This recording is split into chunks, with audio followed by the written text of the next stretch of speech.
Il Savio batte il Dispoli per 2-0 e guadagna 3 punti sull'Ottavia, distante ora solo 2 lunghezze a 3 giornate dalla fine del campionato.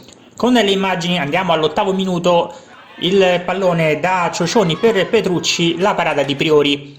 Ancora il Savio in avanti qui con Sardone che fa tutto bene, calcia con il sinistro, palla alta sopra la traversa. Al 18° arriva il gol del vantaggio del Savio, servizio in profondità di Sardone per Ciocioni che supera il diretto avversario con il destro e poi mette in rete il gol del vantaggio.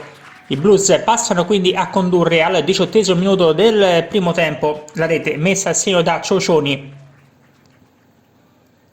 Al 25° ancora Savio pericoloso sui sviluppi di un corner qui con Altiero che colpisce il palo. Al 34° ancora Savio in avanti con Sardone sulla destra, mette al centro per la corrente nuovo, il tiro a botta sicura, la respinta sulla linea da parte di Mastrangelo, poi ancora Mancini e ancora Mastrangelo che evita il peggio per il Dispoli che si è presentato però in formazione largamente rimaneggiata.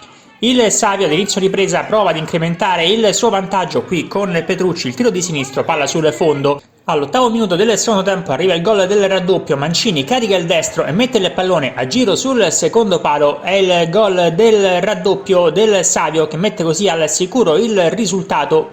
All'8° minuto del secondo tempo la grandissima rete da parte del numero 7 Mancini, ecco l'esultanza per la splendida rete messa a segno dal giocatore dei Blues.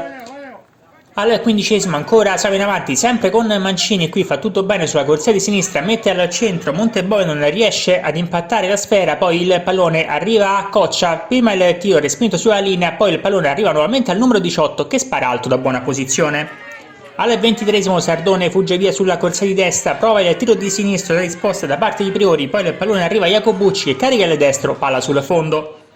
Al 24° si fa vedere il Ladispoli, lancio in avanti di Iles per Vecchiotti, tutto solo davanti a Mastrangelo, ma ottima risposta da parte del numero 1 del Savio che evita il peggio. Ancora Savio in avanti nel finale qui con Sardone che prova il tiro a giro di sinistro sul secondo palo, poi al 33° ci prova anche Coccia dalla distanza, ottima risposta da parte del neoentrato Cimaroli ed è questa l'ultima emozione, finisce quindi 2-0 con il Savio che vince il big match e avvicina l'Ottavia in classifica.